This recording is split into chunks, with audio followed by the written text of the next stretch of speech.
Olá a todos e a todas.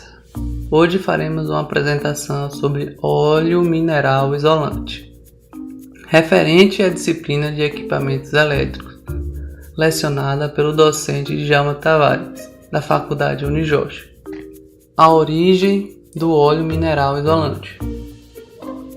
Durante algum tempo foram empregados compostos organoclorados, os PCBs. Porém, os mesmos foram banidos no Brasil e no mundo devido à sua baixa biodegradabilidade e por causa do seu risco extremo ao meio ambiente e à vida humana.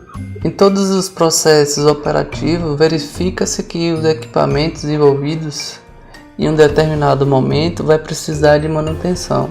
A manutenção é encarada como um mal necessário, porém é importantíssimo que a manutenção ocorra de forma planejada. O fato é, os equipamentos estão suscetíveis às falhas, então é dever do profissional estar sempre verificando e dando manutenções corretivas, preventivas e fazendo planejamentos para que os equipamentos operem sempre em sua plena capacidade e para que não ocorra perdas na produção. Os óleos isolantes são fluidos estáveis a alta temperatura, dotados de elevadas características isolantes. São empregados em certos tipos de transformadores elétricos, reatores de potência, capacitores de alta tensão, chaves e comutadores, e outros equipamentos elétricos. Suas principais funções são garantir o isolamento elétrico, extinguir descargas elétricas parciais e arcos elétricos e servir como meio de troca térmica para a refrigeração do equipamento. Tradicionalmente, esses fluidos isolantes são à base de óleo mineral, o que pode representar riscos consideráveis à saúde, meio ambiente e principalmente de incêndio. Como podemos ver nessa terceira imagem, o transformador ele possui duas bobinas onde circula numa delas a alta tensão e na outra a baixa tensão. As bobinas de alta e de baixa, ao realizar essa transformação, precisam dissipar o calor da intensa vibração dos elétrons. Por este motivo, a grande maioria dos transformadores são banhados a óleo. Não há bomba de circulação, o óleo circula por convecção, ou seja, pelo aquecimento que recebe das bobinas, gerando uma circulação natural pelo fato de que o óleo mais quente se expande. Assim ocorre a troca com o ar externo através das aletas, que são esses tubos em forma de U. Como podemos ver aí na imagem, as setas indicam o trajeto do óleo. Ele esquenta, se expande e entra nos radiadores, fazendo a troca de calor com o meio ambiente. O transformador ele possui um volume de óleo isolante conforme o tamanho. O sistema é lacrado, pois caso apresente vazamento de óleo, o verniz de proteção dos fios das bobinas poderá queimar pelo excesso de calor e, por consequência, causar um grande curto-circuito. Nesta primeira imagem, podemos ver um transformador trifásico. Ele tem um tanque de expansão. Esse tanque de expansão, podemos encontrar ele em transformadores de alta potência, pois a quantidade de óleo ela se expande e ela vai para esse tanque de expansão, pois se não tivesse tanque de expansão, poderia causar uma explosão de alto risco. Bases e propriedades físico-químicas. Primeiro, vamos falar de alguns parâmetros gerais e importantes do óleo mineral. Os parâmetros elétricos incluem a rigidez dielétrica, que é a capacidade de isolação do óleo, e o fator de perdas dielétricas, que é o fator que define as perdas da isolação ao longo do tempo. Para os parâmetros físicos, temos a viscosidade, que é a resistência de um fluido ao escoamento, o ponto de fulgor, que é a menor temperatura que aumenta a capacidade de propagação das chamas, e o ponto de fluidez, que é a menor temperatura na qual o óleo flui, apenas influenciado pela gravidade.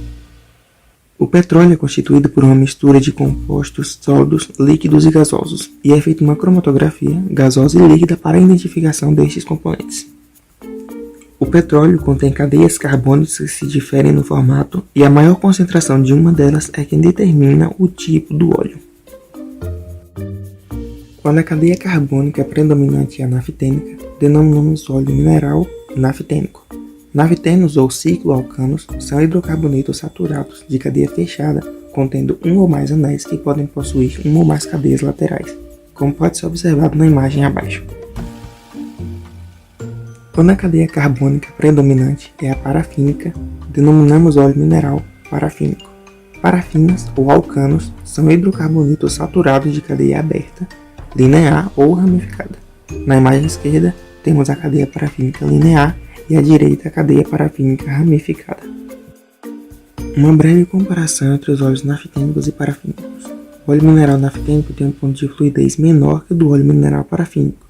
Já o óleo mineral parafínico tem menor variação de viscosidade e uma maior resistência à oxidação do que o óleo naftênico, mas o óleo naftênico tem uma maior solubilidade do que o parafínico.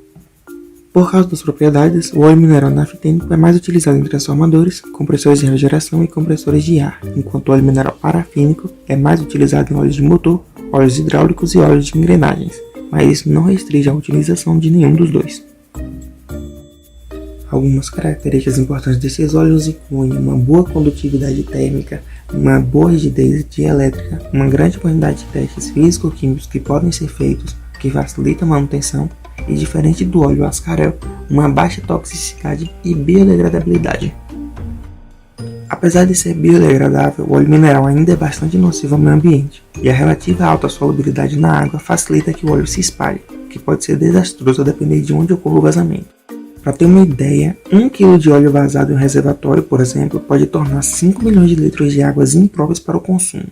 Um cuidado também para falhas envolvendo fogo, já que a queima do óleo pode causar uma grande poluição no ar. Então, de modo a prevenir vazamentos e falhas, deve-se tomar os devidos cuidados no planejamento e na manutenção dos equipamentos onde o óleo vai ser utilizado. Os ensaios especiais são ensaios utilizados para poder ter mais informações sobre as características dos óleos isolantes. A exemplo do ensaio Fluferal e derivados, é utilizado para identificar o envelhecimento do papel através da concentração de fluferal e derivados. Esse ensaio é utilizado em equipamentos mais importantes, mais caros, mais antigos ou que tenham uma alta taxa de formação de monóxido ou dióxido de carbono, previamente identificado em testes anteriores. O ensaio PCB, que é o conhecido comercialmente como óleo ascarel, é o ensaio que detecta o teor de ascarel junto contaminado no óleo isolante. Na legislação, qualquer óleo que tenha uma concentração de 50 mg por quilo de óleo tem que ser identificado. Esse teste é essencial para qualquer óleo isolante.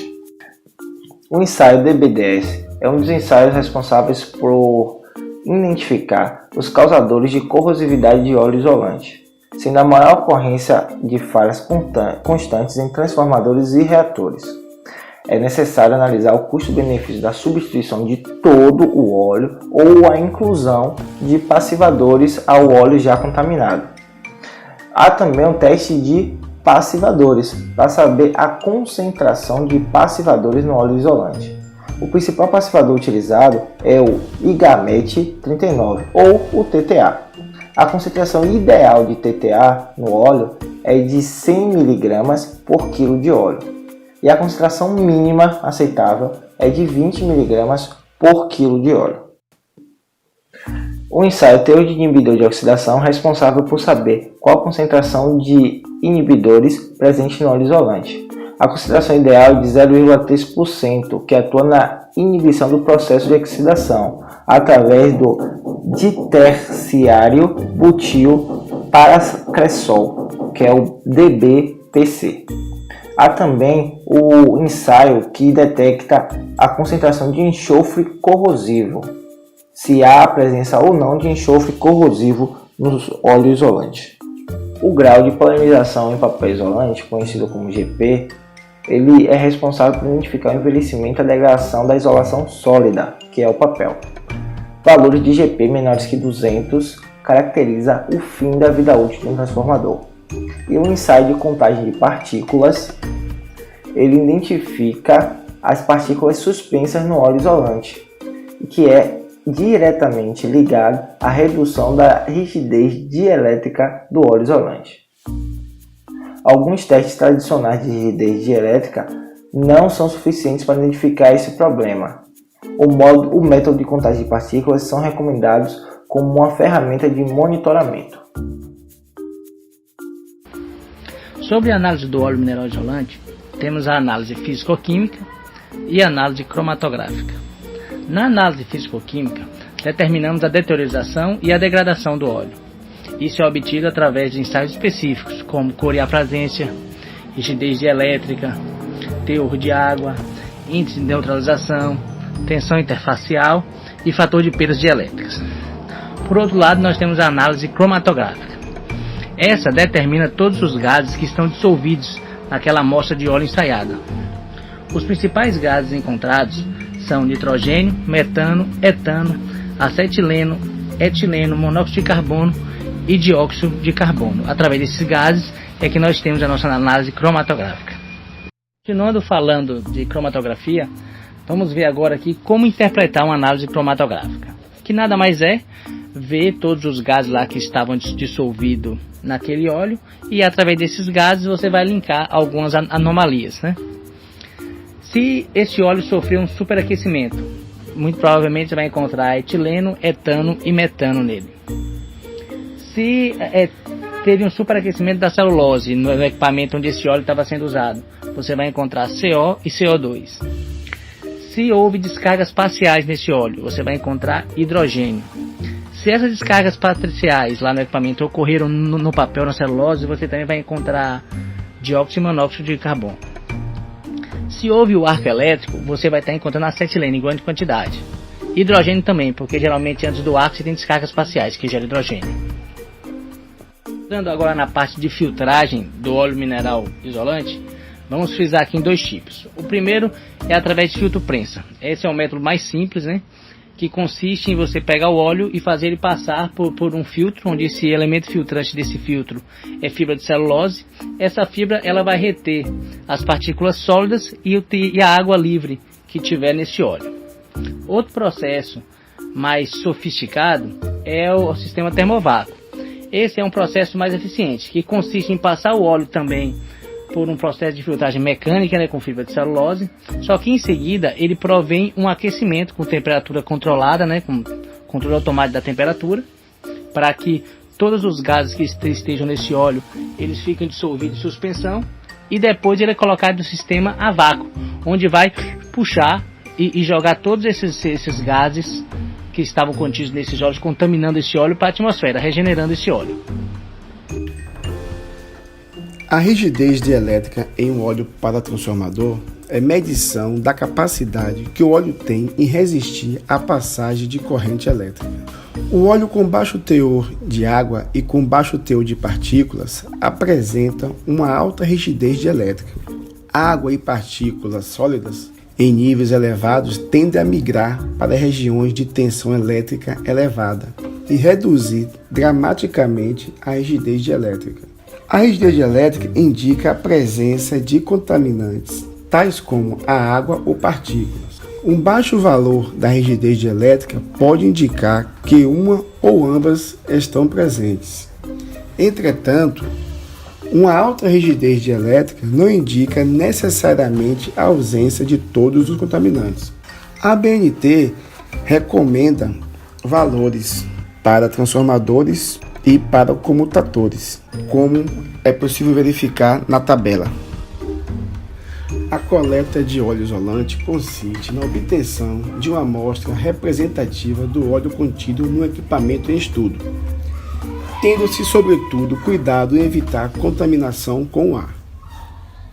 Em situações normais de manutenção preventiva, a amostra é retirada na válvula inferior de amostragem, sendo efetuada a amostragem em outros pontos quando em situações especiais, como o relé de gás e resiste superior.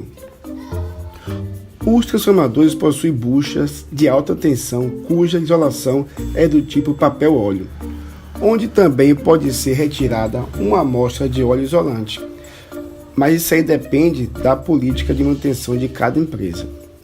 É recomendado que o tempo entre a coleta de amostra e a sua análise não seja superior a 2 semanas, devido à baixa solubilidade do hidrogênio.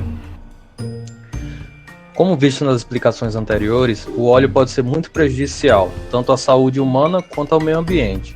Logo, falaremos de alguns cuidados na hora da coleta do óleo, riscos e medidas preventivas. Manuseio. Para manter a conservação dos transformadores, é necessário verificar o estado do óleo isolante dos mesmos. A coleta do óleo acontece quando há necessidade de recolha de amostras, tratamento do óleo e substituição total ou parcial do mesmo. A análise do óleo isolante coletado deverá ocorrer em laboratório. Para a coleta do óleo, é muito importante que o técnico responsável utilize EPIs adequados. Sempre recolher o óleo durante derrames ocasionais, podendo ser na hora da coleta ou por eventuais vazamentos. Utilizar materiais em perfeito estado para não alterar a qualidade do óleo coletado, evitando assim que apareçam impurezas indesejadas. Após a coleta, é necessário o devido condicionamento dos equipamentos e EPIs, lembrando que este é um passo muito importante por causa dos riscos do óleo. Riscos. Alguns dos riscos presentes durante a coleta do óleo são choque, incêndio, dermatose, explosão, postural e exposição a ambientes quentes. Medidas preventivas. Este é um passo importante antes da realização da coleta. Analisar o trabalho a ser feito em função das condições climáticas, validar a habilitação profissional do técnico a executar a coleta, assegurar que a equipe está composta de pessoas adequadas e qualificadas para executar a coleta. Todos os equipamentos utilizados na tarefa devem ser certificados. Durante a execução da coleta, é obrigatório que a tensão do transformador esteja desligada e que os profissionais respeitem as normas impostas para a realização da tarefa. Verificar as informações de segurança do equipamento a ser manuseado, sinalizar e limitar a zona de trabalho, respeitar distâncias, a proximidade de tensão, entre outras normas.